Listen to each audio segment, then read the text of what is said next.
प्रिय माने आपण माने केमिति अछंती भलरे अछंती प्रभुंको ठारे आनंदित रुहंतु। जदि आपण मते पचारिबे सर्वदा किपरि आनंदरे आमे माने बंची परिबा मो कहिबा पई चाहेबी प्रभुंको लोक माने सर्वदा आपण जीसुंको संगरे संगरे रुहंतु। से कालवरे क्रूसरे आममानक निमंते प्राण दे आममानक पई शांति आनंद खुशी को देइछंती। कालवरे क्रूसरे से समस्त आशीर्वाद देइ अछंती। केवल एतिके नाही से सर्वदा आममानक संगरे संगरे मध्य रहिबे। एथिपई आसंतु तांको हस्त धरि आमे माने आगको बढ़ी चलिबा। केवल सेतिकी ही नुह आउ गोटे विषय ध्यान देबा दरकार। जानंती ताहा कोनते से जे केवल आममानकर परित्राणकर्ता उद्धारकर्ता शांतिदाता केवल नुहंती विचारकर्ता भी अटंती। जेबे से जगत को पुणी थरे फेरी आसबे से विचारकर्ता भावरे आपणा सिंहासन रे उपविष्ट हेबे। आम्हे माने की प्रकारे आपणा जिह्वा को व्यवहार करूछु आम मानक समस्त शब्दर से विचार करिबा पई अति शीघ्र धरापृष्ठ को आगमन करूछंती। कोन आपण अन्य मानक जीवन को आघात देइनांती आपण जिह्वा द्वारा अन्य माने कोन आपणक स्वभाव द्वारा आघात पाई नाहंती। एहा मनरे रखिबा दरकार जे परमेश्वर आम मानक विचार करिवे। प्रथम कोरिन्थियो 11 अध्याय 31 पदरे लिखा जाए जदि आमे माने आपणार विचार करंतु तेबे विचारित हेउ नथांतु। प्रभुंको प्रिय लोक माने आमे माने सर्वदा आपणा जीवन को विचार करने को दरकार। आमे माने सर्वदा आपणार परीक्षा करने को पड़िबो। जदि आमे माने निजर विचार करिथांतु तेबे ईश्वरक वाक्य प्रमाण हुए तो आम मानकर विचार आउ होई नथांता। एथिमे प्रभुंको सम्मुखरे भयभीत न होई उभाव निमंते आसंतु आमे माने आपणा जीवनर स्वभावर विचार करबा आरंभ करू। प्रभुंको लोक माने दंडरू रक्षा पाइबा निमंते ईश्वरक वाक्य आमे माने पढ़िलु। आमे माने आपणार परीक्षा अपने विचार करने को पड़िबो।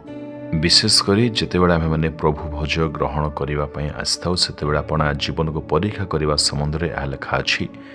एथिबे प्रभुंको लोक माने आमे माने निश्चय आपणा जीवन को परीक्षा निरीक्षा करी फेरिबा आवश्यक।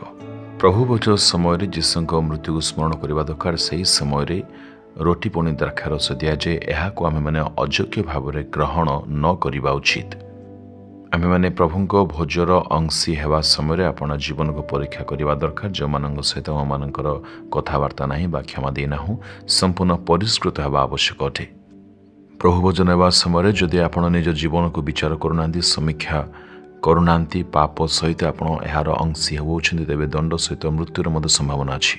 एणु प्रभुंको लोक माने ईश्वरको गृह को जीवा बेले आमे माने बहुत सतर्कतार सहित ध्यान देबा दरकार।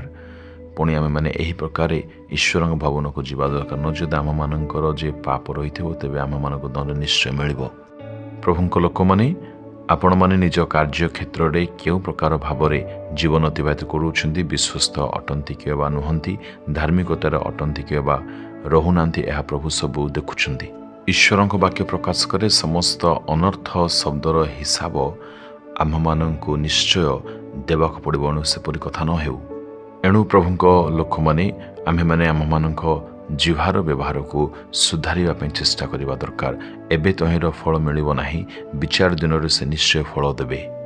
देखंतु जदि काहारी को गिरफ करा जाए तेबे ताकू विचारर अधीन रे रखा जाय थाए।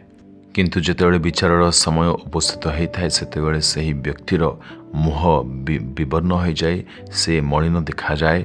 एहीपरि बहुत भयभीत अवस्था को चली जाए। आपण को वर्तमान हुए तो तहिर अवस्था जना पड़िबो नाही किंतु विचार दिन रे जेतेबेले आम मानक त्राणकर्ता प्रभु जीशु ख्रीष्ट विचार करिवे सेतेबेले से हिसाब मागिबे। से आपण को वर्तमान किछि कहूनांती तहिर अर्थ एहा न जे से किछि करिवे नाही। विचार दिन रे से आपण को हिसाब मत मागिबे पुणी रेकर्ड भी देखाइबे। एणु प्रभुंको लोक माने आपण माने निश्चय आजिर वाक्य प्रमाण आपण जीवन को आपण जीवार व्यवहार को परीक्षा करंतु पुणी विचार करी संपूर्ण फेरंतु जेतु परमेश्वर विचारकर्ता रूपे एक दिन उपविष्ट होगा जाउछन्ती। प्रभु को कहतु प्रभु मो जीवन को विचार करने समीक्षा करने पुणी आपणार समस्त मंदतारू फेरवाई मते तुम्हें साहाय्य कर दियो। प्रिय पिता प्रभु मो जीवन समस्त असुचिता को संपूर्ण दूर करी पवित्र जीवन विश्वस्त जीवन धार्मिकतार जीवन मते दे दियो। जीसुଙ୍କ नाम रे प्रार्थना करूछि पिता आमेन आमेन।